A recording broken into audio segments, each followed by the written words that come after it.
Okay. After seeing the size and the shape of the cell, let's get into a new term, unicellular organism. Okay. Now, can anyone identify what's this What's this picture, students? No. Yes. Amoeba. Anyone? Is it Yes. amoeba? Any more answers? Any more Akshas is saying it's amoeba. It's not plankton, it's amoeba only. Okay. Now, this amoeba which was stained with blue dye. So you might be assumed it as plankton. Okay, no problem with that. Now, what does mean by this unicellular organism? Now, when we are saying organisms, the organism may be made up of a single cell, or the organism may be made up of various number of cells, like it may be millions of cells, okay, or billions of cells, something like that. Okay, so when an organism is made up of only one cell, it is called unicellular. Uni stands for single. Like amoeba here we have taken. Some other examples are there when we talk about unicellular organism. Okay, now when you take amoeba, the single cell will perform all the functions in amoeba. Like that, we have organisms like paramecium, organism like euglena, and some more examples are there when it comes to unicellular organisms examples. Okay. Akshat, are you asking something dye why they have added? Ma'am, but is the cell transparent? Cell won't be transparent because it is made up of so many parts, no? It won't be transparent.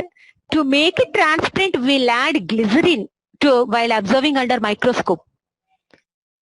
See, when we observe anything under microscope, we'll use a glass slide upon which we'll put whatever thing we want to see. Suppose you want to observe a droplet of water, or something like a raindrop, or something, saliva, anything you add to a glass slide, and that has to be fixed by using glycerin, and we will cover that with cover slip, then we'll put under microscope, then only they'll be transparent and observable.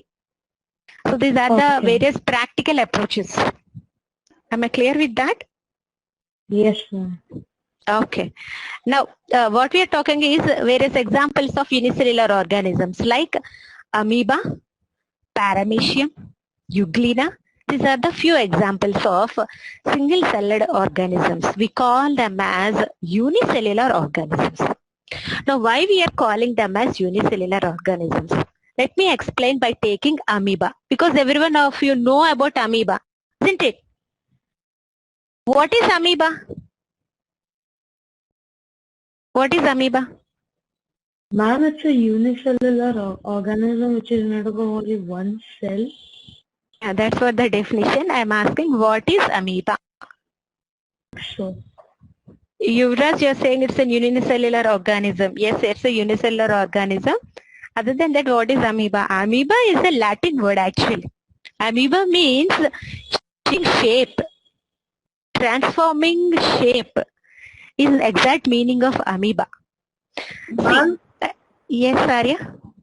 Ma'am, amoeba, like generally when amoeba, like when it's trying to like absorb or eat any organism or catch food, like what it does, it changes its shape, Yes.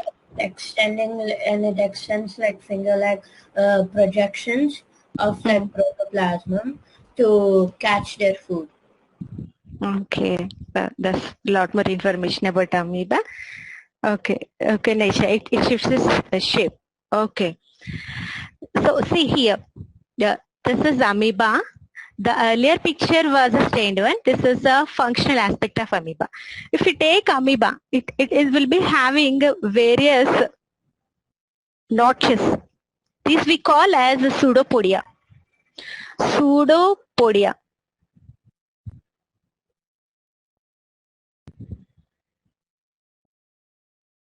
What does this term pseudopodia exactly means? Pseudopodia is nothing but pseudo stands for false. Podia means feet. False feet. Amoeba possesses false feet all over its body. See? All these projections are called false feet. Nothing but pseudopodia. The word pseudopodia stands for false feet. Now if you take the respiration process in amoeba, the amoeba will take in oxygen because it is an animal cell and gives out carbon dioxide. Okay, so the taking in oxygen and giving out carbon dioxide, this process of respiration will be carried out by single cell. Okay, now if you take the nutrition or intake of food by amoeba, it takes the food particle by projecting pseudopodia and engulfs the food particle and even digests the food particle. This is also done by a single cell. See, various stages of nutrition. So, intake of food with the help of pseudopodia and engulfment of food with the help of pseudopodia, then digestion within the body. Everything steps are carried out by single cell only. So what we can observe in unicellular organism is the unicellular organism does not depend on any other cell. The single cell will carry out respiration. Here taking in oxygen and giving out carbon dioxide. Taking in food, engulfing and digesting food. All the life processes, even excretion, reproduction, everything will be carried out by single cell only. So the single cell will carry all the processes in all unicellular organisms. Like if you take amoeba, paramecium, euglena, some more examples I'll show afterwards, diatoms, some kind of bacterial cells, some viruses. In all these organisms, the single cell will take up every life process. They'll not depend on any other cell. Okay. Now, if you take most of the unicellular organs, for example, in this amoeba we have taken, it changes its shape according to the environment. You can clearly see. Yes, the shape of amoeba in respiration process is different from the shape of amoeba during nutrition process, isn't it? Yeah, I'm clear with the features of unicellular organism. Yes. Yes, am I clear with the features of unicellular organism? Yes, ma'am. Any doubts with the features of unicellular organism? No, ma'am.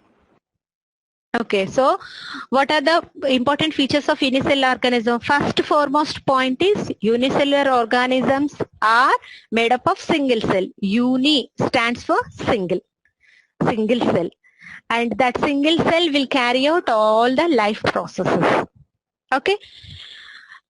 Different examples of unicellular organisms are amoeba, paramecium, euglena, etc. And in unicellular organisms, the cell will not depend on any other cell or any other organism. Okay?